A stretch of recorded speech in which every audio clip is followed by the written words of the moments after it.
Hi there, my name is Zhu Guang, and for my final assignment, I choose week 4 to focus on.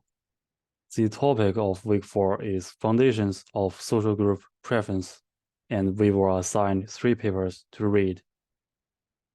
In the first paper by Xiao's research team, they used infants' responses to face and music to show that as infants age, 9-month-old infants become increasingly attentive to congruent face music sequences. On-raised faces present with happy music and other raised faces presented with sad music.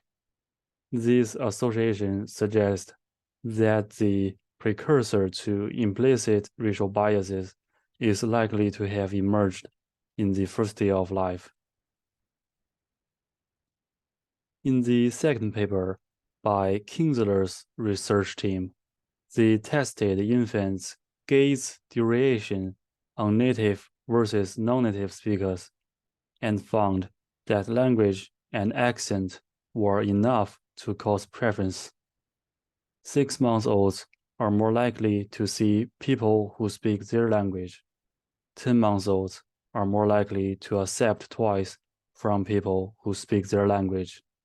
And 5 years old are more likely to be friends with those who speak the same language. This phenomenon implies that early developing preferences for native language speakers may serve as a foundation for later developing preferences and conflicts among social groups. In the third paper by Peng's research team, they tested infants' associations of prosocial and antisocial behavior between different languages. They found that by 12 months of age, infants were more used to forming associations with prosocial behavior from people who spoke the same language, but did not yet associate unfamiliar languages with antisocial behavior. All 3 studies prove that infants exhibit implicit racial bias in their first year of life, which may well be the basis of implicit racial biases in the future. Remarkably, all of these infants came from monolingual environments, and their implicit racial biases were shaped by positive evaluations of familiar groups rather than negative evaluations of unfamiliar groups. And so I'm wondering if infants raised in a multilingual environment might have different implicit racial biases than those from monolingual environments. So here's what I have found, 3 new articles. In the first paper, Singh's research team explored whether bilingualism is associated with lower levels of implicit and explicit racial bias relative to monolingualism. Participants were 160 children aged from 3 to 4 years old. All were Chinese race with full Chinese parentage. 40 participants were raised monolingually with exclusive exposure to English. Another 40 participants were raised monolingually with exclusive exposure to Mandarin Chinese. The rest 80 participants were raised bilingually in Singapore.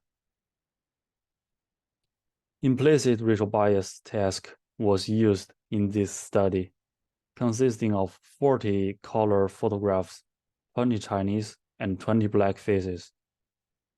The results show that monolingual Chinese children demonstrated greater explicit bias than bilingual children, although monolingual English children's explicit bias score did not differ from those of bilingual children. These results indicate less implicit racial bias in bilingual children than in monolingual children. The second paper comes from Qian's research team in which they explored whether training Chinese preschool children to individuate other race faces would reduce racial bias. Participants were 32 Chinese kindergarten children, and none had previously interacted with non-Chinese individuals. They were assigned to two conditions. Half of them were in the black individuation and white mere exposure condition, and another half of them were in the white individuation and black mere exposure conditions. The implicit racial bias test assessed children's bias before and after the training. The results show that children's implicit bias against other race faces decreased significantly only after receiving individuation training. The overall result indicated that training preschoolers to individuate other race faces specifically caused a reduction of implicit racial bias. In contrast, mere exposure to other race faces did not impact implicit racial bias.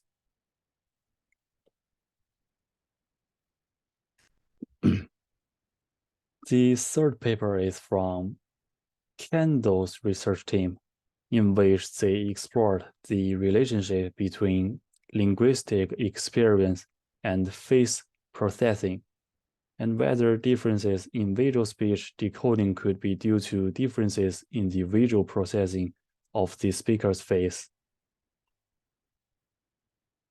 Participants were 82 university students. 41 of them were bilinguals, and another 41 were monolinguals. Their facial information processing was tested by face recognition task with their race and other race.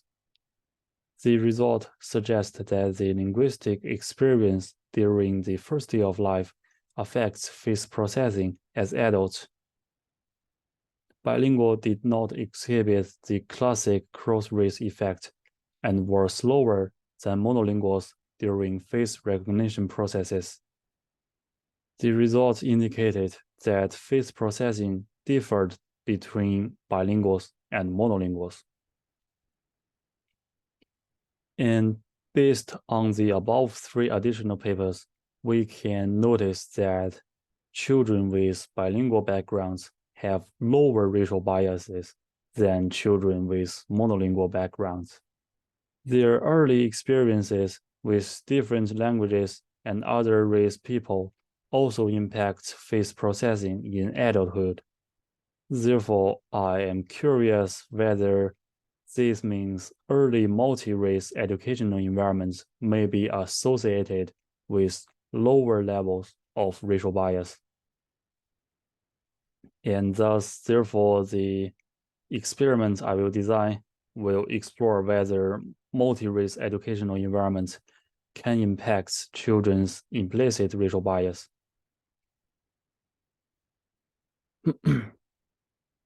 The hypothesis is that students from the international school would have less implicit racial bias than those from the regular school. Participants will be 40 Chinese primary school students from grade 1, 20 from a regular school, and another 20 from an international school. Both schools teach English class, and the participants all have similar English proficiency. The only difference is that students from the international school have more experience with non-Chinese students and teachers. Implicit association test children version will be used for this experiment.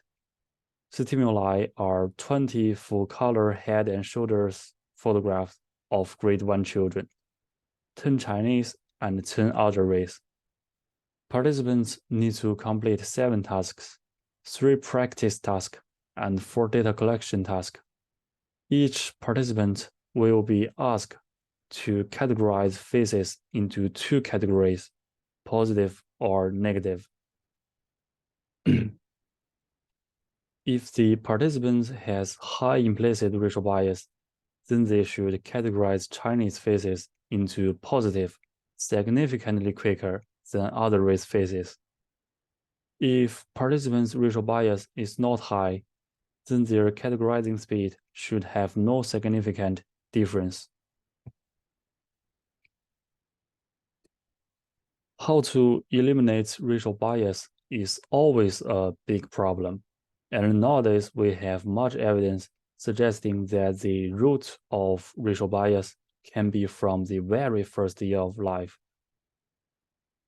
So if my hypothesis is true, this would add more evidence that a diverse educational environment for children can help to reduce racial bias. Future research could also focus more on what are the key educational factors in childhood that can impact racial bias later on. And that's the end of my presentation. Thank you.